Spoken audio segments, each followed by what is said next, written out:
अस्सलाम वालेकुम। रमज़ान के चाँद नज़र आने के बाद एक ख़ास अमल जो कारोबार की तरक्की, माल दौलत और जो है ना इंसान अगर तंगदस्ती का शिकार है, ठीक है? अगर कोई और शिकार है आप उनको भी भेजें। ये एक ख़ास अमल है क्योंकि मुख्तसर भी है और इसके बहुत ज़्यादा फ़ायदे हैं। हमने ख़ुद अपनी ज़िंदगी में इसको आज़माया है और बहुत से लोगों को दिया, उनको भी आज़माया है। ये अमल करने वाले को हमने अल्लाह का शुक्र है कभी तंगदस्त नहीं देखा है। कारोबार, रिज़्क़ के हवाले से उसको परेशान हमने कभी नहीं देखा है, ठीक है?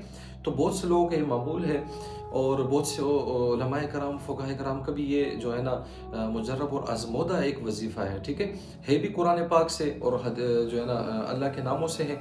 आपने करना क्या है, जैसे आज रमज़ान का पाकिस्तान में चाँद नज़र आया, अगर किसी से जो बाहर मुल्क के देखने वाले हैं, अगर उनसे एक दिन कज़ा भी हो गया तो कोई मसला नहीं, आप ये पढ़ लें, अपना मामूल बना लें, कोई मसला नहीं, इसकी बरकत ज़रूर आपको मिलेगी। तो करना क्या है, जैसे ही चाँद नज़र आता है या फिर इशा के बाद या मगरिब के बाद आप जो है ना ये पढ़ें सूरह क़दर, ठीक है? इन्ना अंज़लनाहु फ़ी लैलतिल क़द्र, ये सूरह क़दर आपने 21 बार पढ़ दी है और साथ में आपने 111 बार या फ़त्ताहु या रज़्ज़ाक़ु, 111 बार, ठीक है? ये पढ़ना है आपने 21 बार सूरह क़दर। तो ये पढ़ें, आप देखें जो लोग इस तरीके से परेशान हैं कारोबार, माल दौलत, रिज़्क़ के हवाले से, तो आप उनको भी भेजें, सदक़े जारिया समझ के उनको भेजें।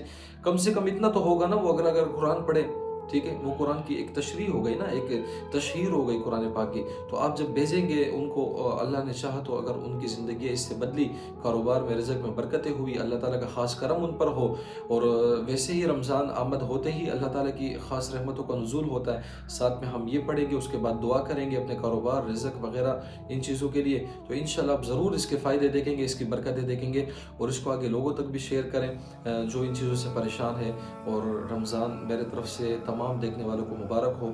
अल्लाह ताला हमें इस महीने की कदर करने की तौफ़ीक अता फ़रमाए और हम सबको इबादत करने की तौफ़ीक अता फ़रमाए। जो परेशान है, बीमार है, अल्लाह ताला उन्हें भी शिफ़ा अता फ़रमाए और अल्लाह ताला हमें इस रमज़ान की पूरी और पूरी कदर करने की तौफ़ीक अता फ़रमाए। अल्लाह हाफ़िज़।